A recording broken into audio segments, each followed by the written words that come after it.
Talks about right across all the action in the Premier League last night. This is how it sounded. And it's all happening in the Premier League tonight. Slips in Savinho at the dead ball line. Pulls it back. Grealish! 1-0 Manchester City.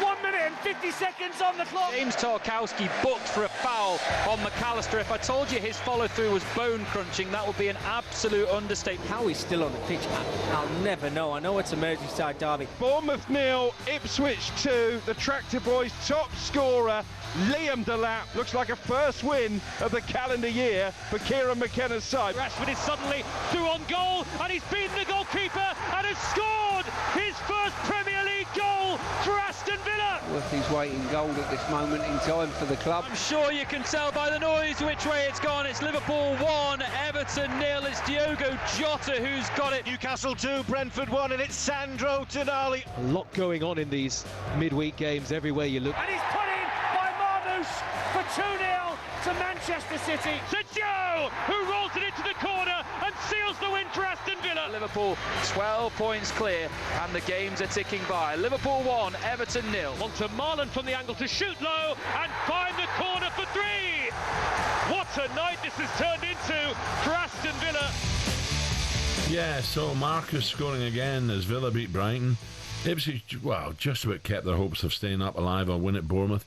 You know, I look back at some of the Ipswich games where we were ahead and we blew it towards the ends.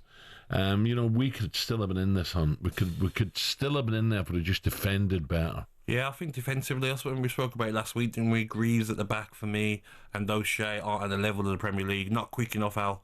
Not sharp enough with the attackers that are in the Premier League. But I still think Ipswich will go down. I think that 9-point cushion, 10 points with a goal difference, that'd be too much to claw back, because Wolves will get results as well. Yeah. City's past last two have now lost 14 in the last 15. Wow. Newcastle returned from the trophy parade to beat Brentford and close in the top 4, and Liverpool moved 12 clear at the top. That 1-0 win in the Merseyside derby. And Reds boss Arne Slot told talkSPORT last night was much more enjoyable than his first ever derby at Goodison just, 2 months ago? For me, it were two similar games. So every set piece they have, they try to bring it long into our last line. Every throw-in they have, they bring it in front of our goal. They defend with many bodies low. So it's the same game. I much more prefer to play the game like we played against Paris Saint-Germain or like Real Madrid or like Manchester City. But yeah, you are facing different playing styles, and this is a difficult style to play against because it's not open. It's hard to create your chances. Two similar games, but a better performance from us, in my opinion, because so many times we were able to come in the final third. So the last game we had a lot of ball possession, today as well, but now we had the ball possession in the final third, where at Goodison we only had ball possession in our last line. Yeah, I mentioned earlier Tarkowski was the hero of the first Merseyside derby with his 96th minute equaliser, but his night could have ended up early after tackle on McAllister in the first half, and his boss David Moyes even admitted afterwards that, well, he might have got lucky. Yeah, well, I actually think that the goal's probably a bigger question mark than the tackle, to be honest. But I'll answer your question on the tackle.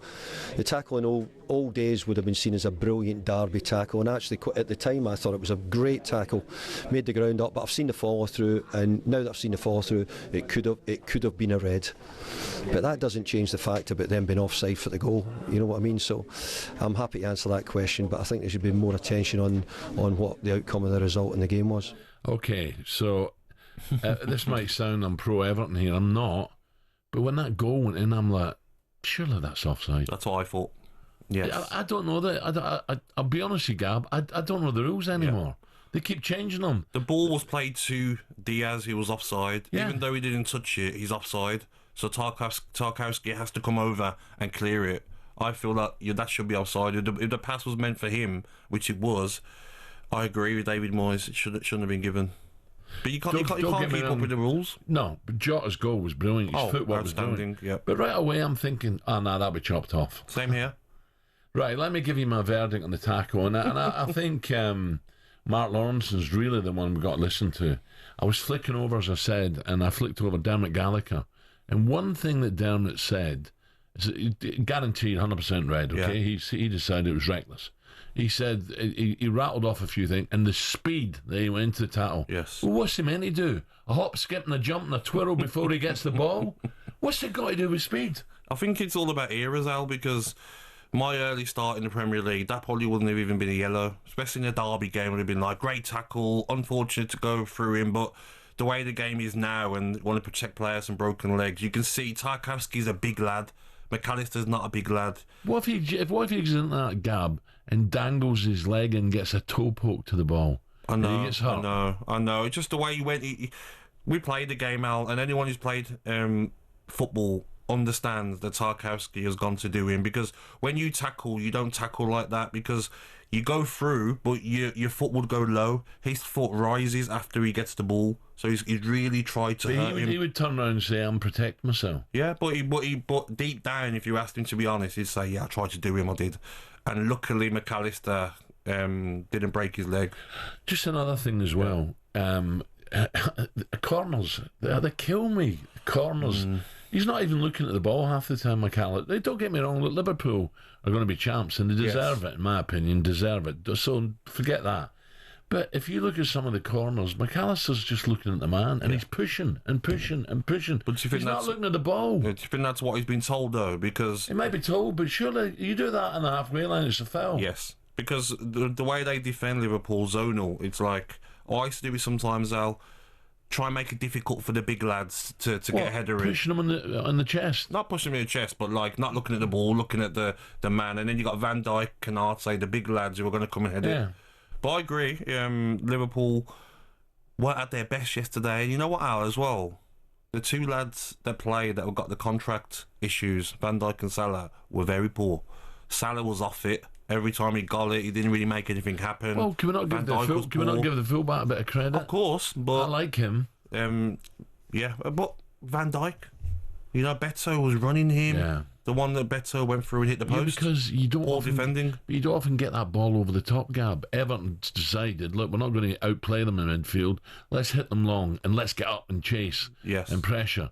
And that's what they've done, and that's what you got to do to good sides. Don't let them dominate possession in midfield. Get it long. If you've got an able runner who's quick and muscly, get it long. Yes, but I think Van Dijk hasn't been at his best for a few weeks. It was like Man United the night before. They put Maguire on and suddenly the game changed. Chances. And suddenly the chances. Yep, totally agree. But Van Dijk, Al, wasn't great against Newcastle in the cup final. Wasn't great against PSG. Second leg, first or second leg. So it's interesting coming to the end of the season. It's got to be on your mind, Al, because you don't want to get injured if you're on a free transfer as well. But Van Dijk and Salah weren't at their best last night. talkSPORT Breakfast, waking you up Monday to Friday morning from 6 a.m. on AM, on DAB, via the talkSPORT app and on your smart speaker. talkSPORT.